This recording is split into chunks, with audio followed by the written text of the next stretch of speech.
Ladies and gentlemen, I would like to extend our gratitude to the musicians and the dance company for your wonderful performance. This has been a wonderful evening. And not only for the music and the dancing, it has also been about us, the people gathered here. English people in the very heart of England. There are no people I would rather be among, no place I would rather be, and no time I would rather be alive. Because ever since the terrible events of October, when the money markets betrayed us all, I have known that change is coming. The human species has never faced such immense possibilities, such choices. In the lives of great nations, there are moments of destiny which have swept aside small men of convention and discovered men of the moment. And our host is such a man. For him, the little calculations of little men mean nothing.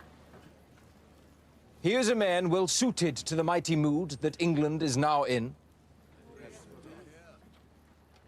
The only reason I say this now, at this moment, on this stage, is because I have some news.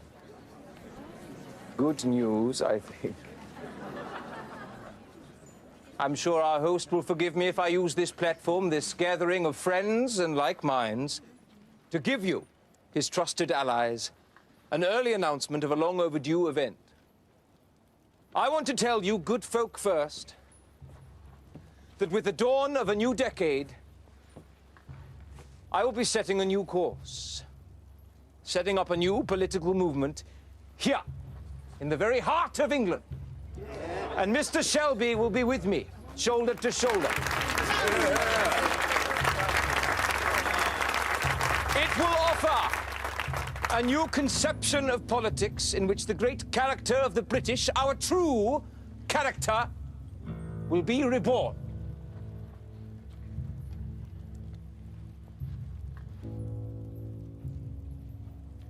Many of you lost fortunes in the recent stock market crash. The men of money, the capitalists in New York, the Jews, the money power, they run an international system in which the infinite mobility of money, its capacity to create financial chaos and panic, can bring down any government that dares for one moment to oppose it. For generations, the efforts of hard-working men like you have equipped our competitors against us. The cotton mills of India, the cotton mills of Asia, created with British money, but used for the destruction of Lancashire and Yorkshire.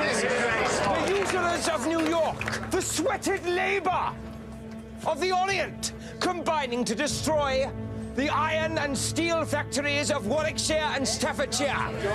These are policies that could not be pursued by British statesmen unless they were mad or the servants of Jewish finance. They are the ones who took your money. But it is I and those who know this truth who will light a flame the atheists cannot extinguish.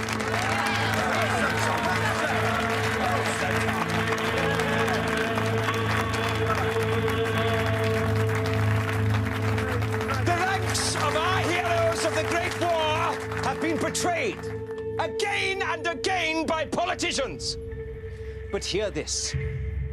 Those of you who fought the Jew war for nothing, you brave men, you will join hands with the angry youth of Birmingham and Manchester and London and Liverpool and declare that England lives tonight and marches on.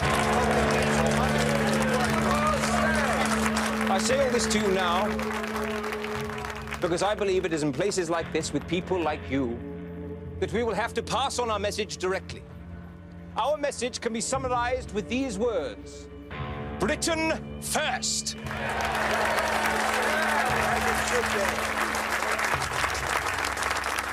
And because this is our message, I doubt it'll be reported fairly in the press. I'm afraid the newspapers of this country are owned by the same vested interests who took your money. They sell to the people false news to raise the interests of the faction and the section above the interests of the nation. Good man. So hear my words and pass them on to those with ears to hear. And be reminded that when the new decade begins, there will be the birth of a new political party which will speak for you.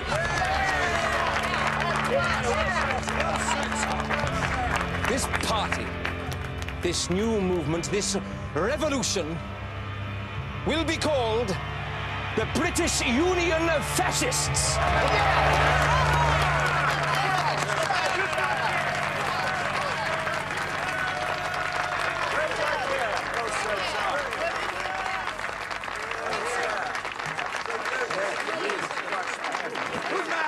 What the fuck are you doing dealing with a man like that, Tommy?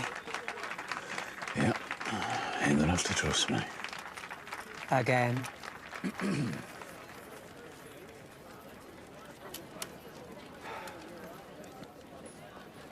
I'm going to fuck the swan. Somebody go and tell her to come to my room. How do you know she'll come? Because they always do.